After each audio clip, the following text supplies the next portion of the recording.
గారు బయటికి పోయింది కానీ అరే మకాసు వాళ్ళు భార్య కాడికి పోయినట్టుంది. కాసింత కళ్ళేసి కాటికి పోతుంటే తొలగిపోనిందయ్యా, తొలగిపోతింటో నీ తొలగిపోనిందయ్యా.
నిన్ను పోతే పాలు నన్ను పోతే నెత్తరంటయా, మన ఇద్దరిది నెత్తరు ఒకటే కదటయా.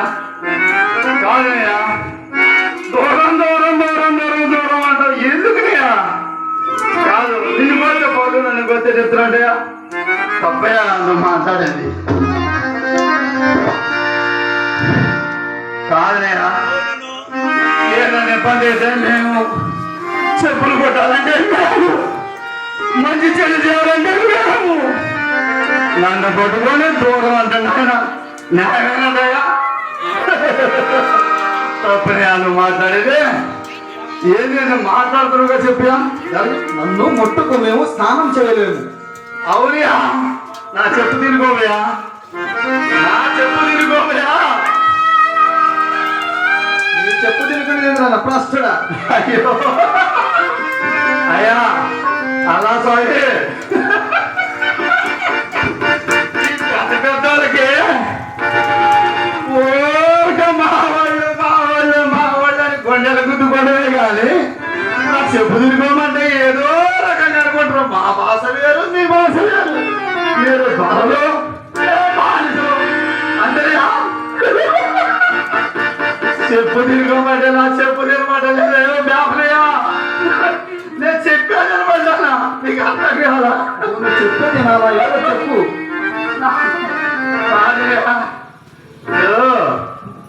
నా చెప్పేది ఎందుకంటే నిన్ను పోతే పాలు నన్ను పోతే నెత్తరు కాదుగా. నేను చెప్పేది ఎందుకంటే నీ కొరకు గురించి, నీ గురించి, నీ గురించి, నీ మతం గురించి, నువ్వు నేను ఏమైతే కూడా ఈ సంగతి గ్రామం మొత్తానికి తెలియాలి, ఈ మనవానికి తెలియాలి. అంతేనా చెప్తా నేను.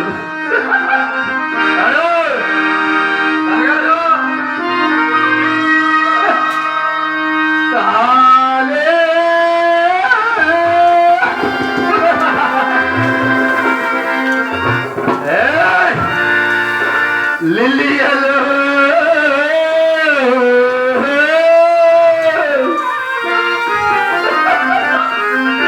మనం చచ్చిపోయినా కానీ వచ్చి తాలేలే నరకాడు ఉండేది. తాలే లిల్లియలు పూల నీలా ఉన్నది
పొలం పొలం అని చెప్పినా చెప్పినా లేదా చెప్పినా అరే మద్రాసు ఏడు మా మద్రాసు గారు వాడు ఏడు బాగా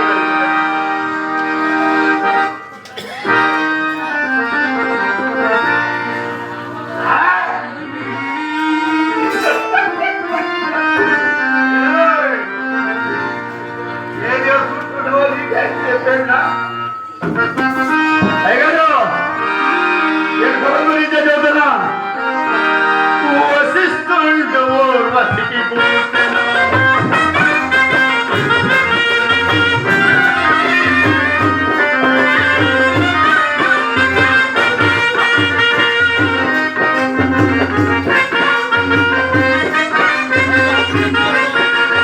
వసిస్తుండు వసికి పూర్తెను పోయేంత వాళ్ళకి పూర్తెనా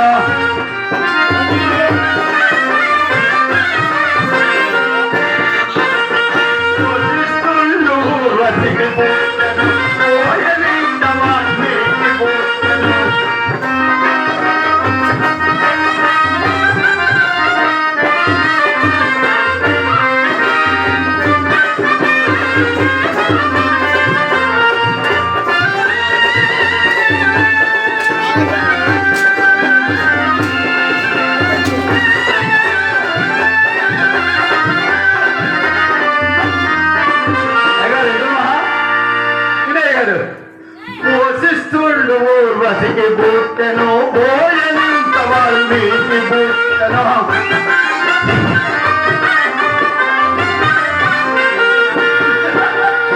తీగ లాగితే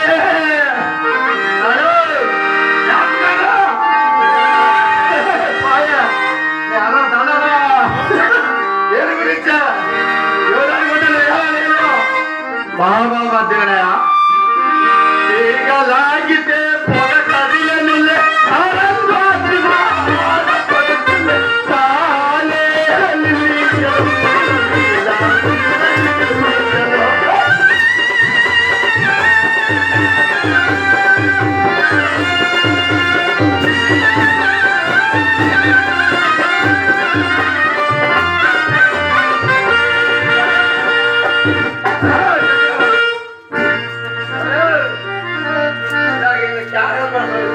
ఓరి వీరబాబు బానిసని విక్రయించుతాను కొనటకు వచ్చావా కంతులు వేయడానికి వచ్చావా ఏదో నువ్వు నక్కచ్చినట్టు వస్తుంటే ఆ స్వామి ముందు ఏం అని వచ్చినా ఏం చేస్తున్నావు నువ్వు బానిసని విక్రయించుతావా బర్రెనమ్ముతారు కోళ్ళమ్ముతురు కుక్కలమ్ముతురు ఎకరాలు పొలాలు అమ్ముతురు నెత్త ఎరువులుగా అడుగులు 6 అడుగుల మనిషిని నమ్మితే తంగడికి రావాలని నేను చేస్తున్నా తెలుసా పొందలేదు ఆడ సాయం ముందు పూజ బగాయిస్తు అర్థమైనా తప్పు కదనే తన ఇష్ట ప్రకారమే అమ్ముతున్నాను ఏరియా తన ఇష్ట ప్రకారమే అమ్ముతున్నాను ఏమయ్యా ఆయన నేను అమ్మడం ఇచ్చానంట నీకు ఇస్తానంటయ్యా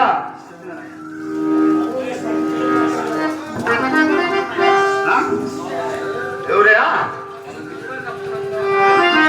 గురువు గారా గురుగారు ఎవరు వామ్మో ఆయన ఎంత కూడా గంట ఉంటుంది ఆయన మూడు పిల్లలు కాదు ఆయన ఎవరైనా చెప్తారు ఆయన అంతటి మహానుభావుడు ఆయనే విశ్వామిత్ర మహర్షి వామ్మో ఆయన చేతుల్లో పడ్డామని ఆయన అనుభవం అయ్యో అయిపోయారు ఎంత అమాయకుడు నువ్వు ఎంత దొరికినావు నాయన ఈ బ్రాహ్మణులకి వీళ్ళకి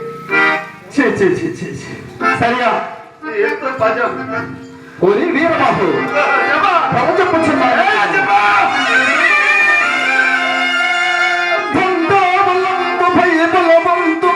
ఖండు నిలచి పై కింద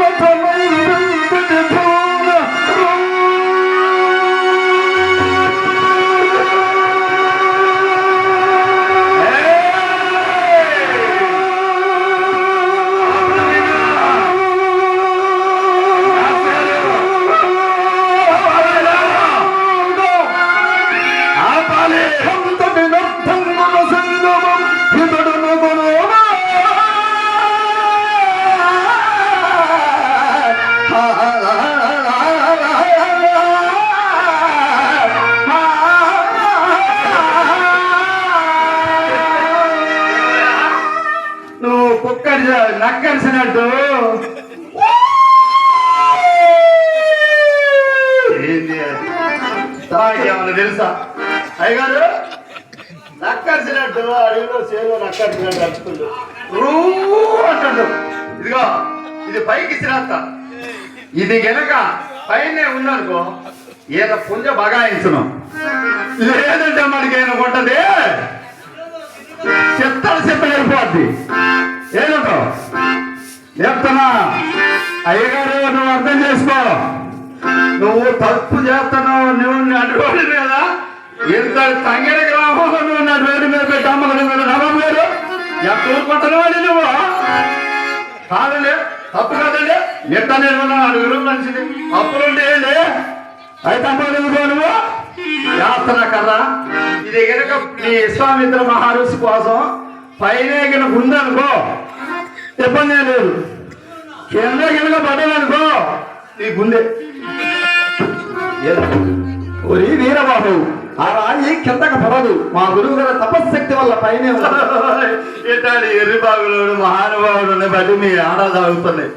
ఊళ్ళో ఎంతో మంది ఉంటారు. నీలాంటి వాళ్ళు ఉండబట్టే బంగాళాలు పెడుతుంది, 7 కొండల రోడ్డు కడిగిపోతుంది. ఆ సంగతి మహానుభావులు పిచ్చి మహారాజులకి ఏం తెలుసు? ఏమయ్యా కాదు, పిచ్చి మహారాజులకి ఏం తెలుసాయా?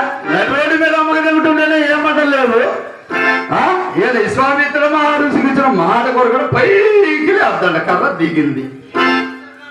సరే చెప్పిన దారా ఏమయ్యా రావయ్యా.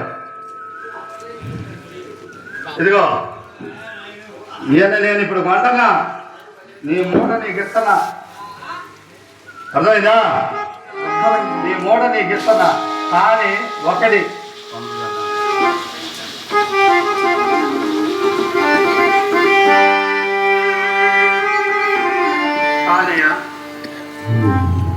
ఏమయ్యా నీ పేరేంటయ్యా?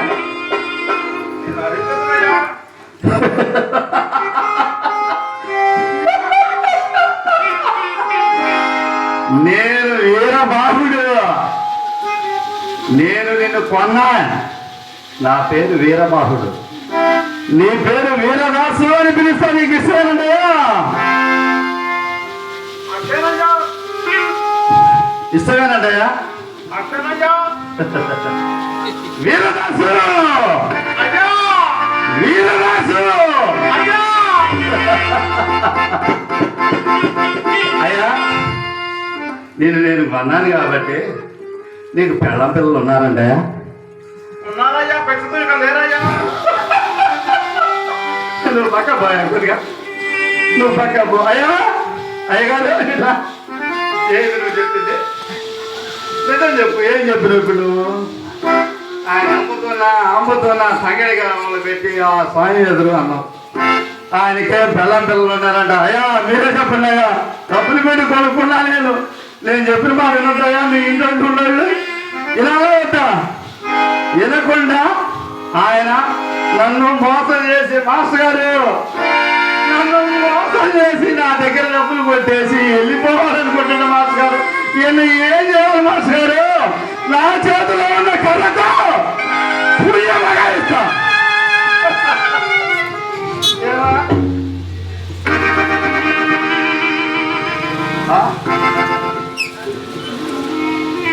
అదే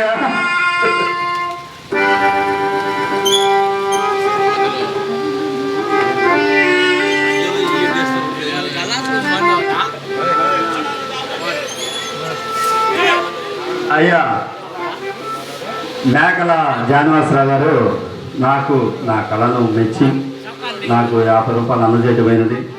వారిని వారి కుటుంబాన్ని ఆ అల్లా స్వామి విఘ్నేశ్వరుడు అందరూ కూడా సర్వదా కాచి కాపాడాలని ప్రార్థన చేస్తున్నా.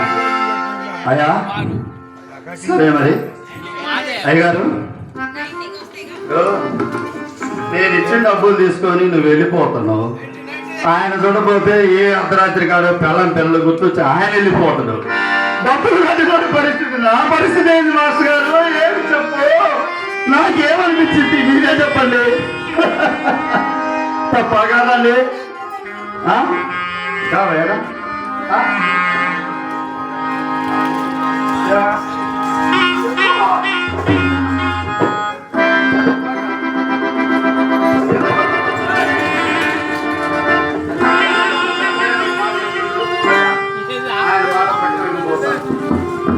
అయ్యా సరే కానీ అయ్యా ఒక్క మాటకి నిజం చెప్తున్నా. ఎందుకంటే నేను కొన్నా కానీ ఈ కర్ర ఎందుకో తెలుసండి, ఈ కర్ర ఎందుకో తెలుసండి తెలియదు. మా ముత్తాత తాత ఆ తాత మనవాడిని నేను ఇన్ని దశాబ్దాలుగా కూడా దీన్ని కాపాడుకుంటూ సగం సచ్చి సగం సావక నాది ఆస్తి, నాది భార్య, నా పిల్లలు, నా వాళ్ళు ఎక్కడ నీ వాళ్ళు ఎవ్వరు రాదయ్యా. మనం ఉన్నంతసేపు మందే. తినాలన్నా చెయ్యాలన్నా ఏది చేయాలన్నా కానీ మనతోనే. నా మనవాడికి, నా ముని మనవాడికి, వాడి మనవాడికి, మనకు పుట్టినోడికి మనం చేయాలయ్యా. అంతేగాని వాడోడికో సంపాదించి వాడి కడుపు కొట్టి ఈడి కడుపు కొట్టి మన దగ్గరకు వచ్చి సగం కాలి సగం కాలక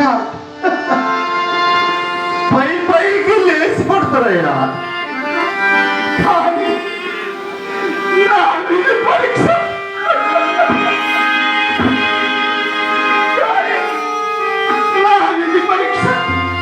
నాకు మా తాతగారు మన కర్రతో సమరించినప్పుడే ఆయన పరదేశానికి పరలోకానికి వెళ్ళిపోతున్నాడు.